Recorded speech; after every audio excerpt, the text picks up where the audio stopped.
반갑습니다. 이병철입니다. 오늘 미스터 트롯 이전의 임영웅 씨의 어리절과 다양한 일화들에 대해서 한번 이야기해 보고자 합니다. 임영웅 씨의 어리절은 방송을 통해서 사실은 잘 알려져 있는데요.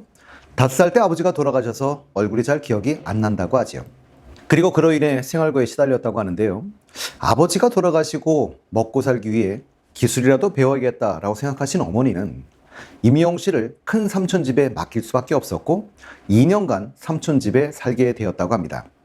유치원 생일 때였는데 엄마 사진 보고 유치원 가기 전에 울고 갔다 와서 울고 했었다고 회상했던 임영웅 씨가 생각이 나는데요.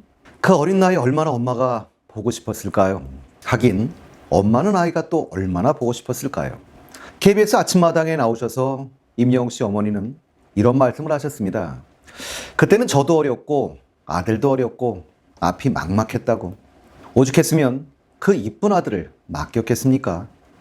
임영웅 씨는 큰 외숙모도 그 당시 20대였고 아이가 둘이나 있었고 시기상으로는 IMF였음에도 불구하고 그 힘든 시기에 당신 자식조차도 키우기 힘든 시기에 자식처럼 키워주셨다고 감사하다는 말씀을 전하기도 했었죠. 임영웅 씨는 초등학교에 들어가면서 어머니와 함께 하게 되었고요. 그때부터 어머니는 포천에서 미용실을 하게 되었다고 합니다. 어머니가 회고하시길 임영웅 씨 초등학교 1학년인가 2학년 때쯤 엄마 결혼할 거냐? 라고 임영웅 씨가 침착하게 물었었다고 하네요. 그래서 어머니는 아니, 엄마는 너랑 둘이서만 살 거라고 했더니 환해지면서 엄마를 와락 안았다고 합니다. 그리고 둘이 열심히 살아왔다고 하셨죠. 임영웅 씨는 지금도 얼굴에 흉터가 남아있는데요. 어린 시절 담벼락에 꽂힌 유리병이 얼굴을 다쳐서 생긴 상처라고 합니다. 경제적으로 어렵다 보니까 제대로 치료를 받지 못해 생겼다고 하는데요. 어머니는 얼마나 마음이 아팠을까요?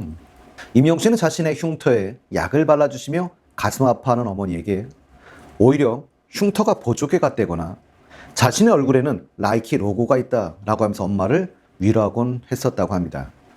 인성이 갖춰진 바른 청년 일 뿐만 아니라 어렸을 때부터 어른스러운 면모를 갖추고 있었다는 생각이 드네요. 호그와트 마법학교에는 이마에 흉터가 있던 해리포터가 있었다면 대한민국 가요계에는 왼쪽 밤에 흉터가 있는 임영웅이 있는 셈인 것 같습니다. 처음부터 가수를 꿈꿨는가? 라는 질문에 대해서 임영웅 씨는 초등학교 때는 축구선수가 꿈이었다고 하죠. 그런데 스스로 판단해 보니까 잘하는 친구들이 너무 많았고 잘할 자신도 없어서 그만두고요. 중학교 때는 태권도 교육에 관심을 가졌다고 합니다. 그러던 임영웅 씨는 그렇게 계속 운동 쪽에만 주로 생각을 하다가 고등학교 때 야간 자율학습을 하기가 너무 싫었답니다. 그런데 야간 자율학습을 안 하려면 학원을 다녀야 했었고요.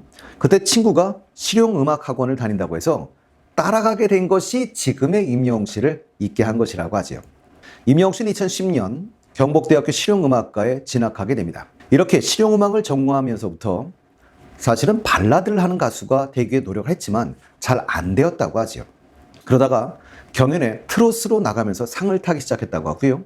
그때 주로 불렀던 노래가 오승곤 씨의 내 나이가 어때서, 신효 씨의 일소일소 일로일로라는 곡으로 상을 여러 차례 타기 시작합니다. 그렇게 여러 번의 상을 탔지만 제 개인적으로 임영웅 씨를 잊게 하는 일단 출발이 되는 큰 계기라고 해야 될까요? 그것은 2016년인 것 같습니다. 2016년도 KBS 전국 노래자랑 편에서 최우상을 타면서부터가 아닐까 싶습니다. 그때 임영웅 씨는 언젠가는 전국 노래자랑에 초대 가수로 나오고 싶다라고 인터뷰에서 한번 말씀을 하신 적이 있고요. 송혜 아저씨는 저를 기억 못하겠지만 꼭 다시 만나고 싶다라고 말씀을 하셨어요. 그런데 2018년 12월 30일 KBS 전국 노래자랑 연말 결산 방송에 임영웅 씨가 초대 가수로 출연을 해서 계단 말고 엘리베이터를 열창하게 됩니다. 그러니 결국 꿈은 이뤘다고 볼 수 있겠지요. 임영웅 씨는 2016년 SBS 일요일이 좋다 판타스틱 듀오 이수영 편에 출연하게 되는데요. 물론 이수영의 판듀를 찾아라는 편이었었죠. 임영웅 씨는 홍대 트로트 영웅이라는 이름으로 그 프로에 나오게 되는데요. 처음에 10명의 후보 중에 3명 안에 들어 이제 스튜디오에 갈 수 있는데 3명 안에 들어서 스튜디오에까지 오게 됩니다. 이젠 3명 중 1명을 이수영 씨가 선택하는 상황에 놓이게 된 것이죠. 이때 이수영 씨에게 어필하는 시간들이 주어지게 되고요. 임영웅 씨는 홍대 카페에서 아르바이트하고 있는 트로트를 사랑하는 청년이라고 자기를 소개했습니다.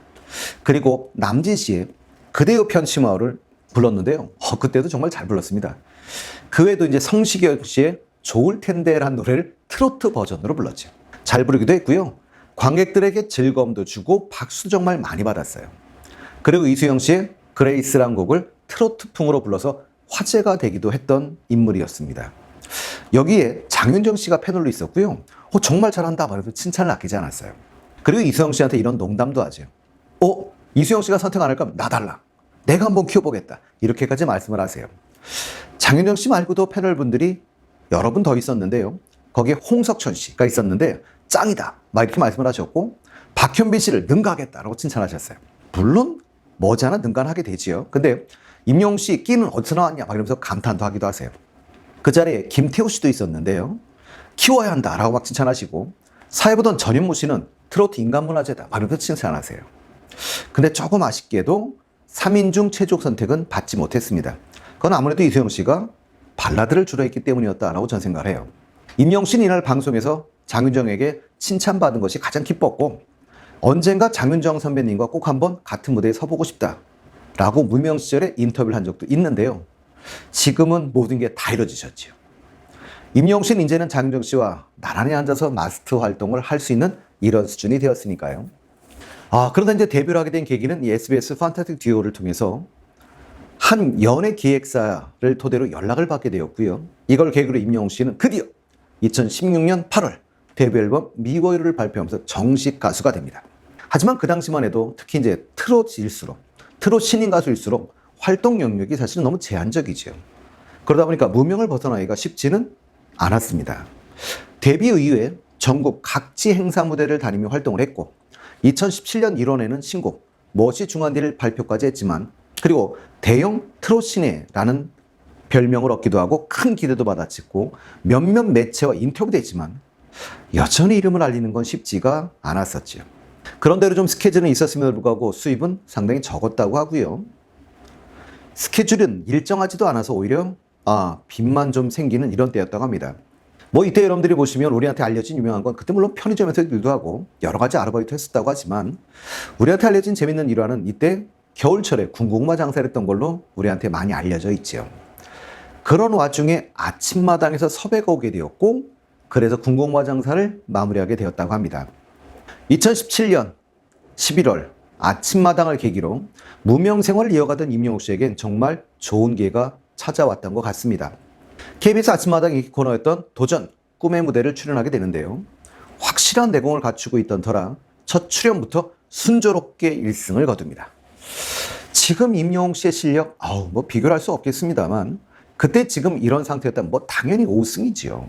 하지만 그 당시에는 3수 끝에 5승을 하게 됩니다. 이때 임영웅 씨에게 패배를 안겼던 분이, 한 분은 장구의 신 박서진 씨고요.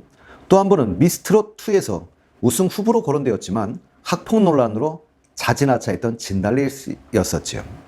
그러나 분명한 건 결국은 5연승을 합니다. 그래서 3월 달에 명예롭게 이 프로그램에서 졸업을 하게 되죠. 임영웅 씨는 여기서 5연승을 하면서 조금씩 풀리기 시작했다고 했으니 이게 임영웅 씨의 이름을 날리는 발판이 되었던 것 같습니다. 그리고 이때 임영웅 씨는 많은 인연을 만드는 계기이기도 했던 것 같지요. 이 당시 패널로 나와주셨던 많은 분들, 진시몬 씨, 신유 씨, 주현미 씨, 서른도 씨, 이호섭 씨 등이 계셨으니까 이분들과 만날 수 있는 계기이기도 했고요. 또 많은 가수들과 만날 수 있는 계기이기도 했죠. 이때 만난 가수들은 좀 전에 말씀드린 사람 중에 박서진 씨 같은 사람이 가장 대표일 것 같고요. 이외에도 미스터 트롯에 나왔던 남승민 씨 같은 분들이 여기서 만났던 계기였었고, 미스터 트롯에 나왔던 김세우 씨도 여기서 만나는 계기가 되었죠. 진시몬 씨 같은 경우는 무척 친할 수 있는 계기가 5승 이후에 진시몬 씨와 함께 듀엣 무대를 하기도 했었으니 좋은 인연, 좋은 사람을 많이 볼 수 있는 계기였던 것 같습니다.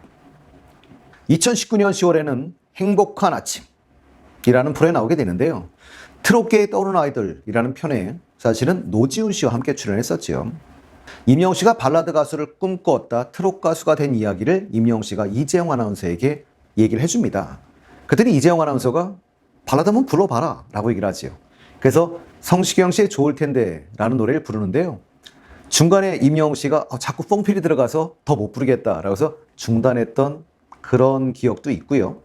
거기서 어린 시절의 이야기, 그리고 오디션에 많이 나갔던 이야기, 거기서 트롯을 불러서 수상했던 이야기들을 쭉 합니다. 그러면서 사실은 그 오디션에 나갔던 노래들을 짧게, 실제로 노래를 시켜서 노래를 해보기도 하지요. 그리고 이 프로에선 본인 곡이었던 계단 말고 엘리베이터를 부르기도 합니다. 그랬더니 진행자였던 이재용 아나운서가 임영웅 씨에게 노래가 너무 달콤하다, 맛있다 이러면서 칭찬하세요. 20대가 트롯의 맛을 낼까 싶었었는데 이렇게 어린 시절에 아픔들이 있었기 때문에 가능한 게 아닌가 싶다고 말씀도 하셨고요. 임영웅 씨는 정통 트롯의 맛을 내기 위해 노력하고 있다라고 말씀을 하시면서 그러기 위해서 나훈아 씨나 배우 선배 등의 노래를 열심히 연습하고 있다고도 말씀을 하셨어요. 그때 사회자였던 이재용 아나운서가 32셈의 느낌이 많이 난다라고 말씀을 하시는데요. 임영웅 씨도 이렇게 말을 하지요. 사람들이 저를 보면 젊은 시절에 32셈을 보는 것 같다라고 임영웅 씨도 얘기를 했고요. 그랬더니 이재용 아나운서는 양복에 약간의 움직임만 하는 걸 보면 더욱 서른도샘과 닮았다고 말씀을 하세요. 아마도 이때부터 임영웅 씨와 서른도 씨의 친해질 거다라는 그게 암시되었던 게 아니었나 싶기도 합니다. 2019년 한국의 트롯 역사가 다시 쓰여지고 있었죠. 그의 미스 트롯의 열풍이 있었고요. 이게 임영웅 씨가 출연할 수 있는 어떤 도약의 배경이 되지 않았나 싶습니다. 그러고 있다 드디어 미스터 트롯 2020년에 시작하면서 임영웅 씨의 역사는 시작되게 됩니다. 다음 시간에 임영웅 씨의 미스터 트롯에 대해서 한번 알아보도록 하겠습니다.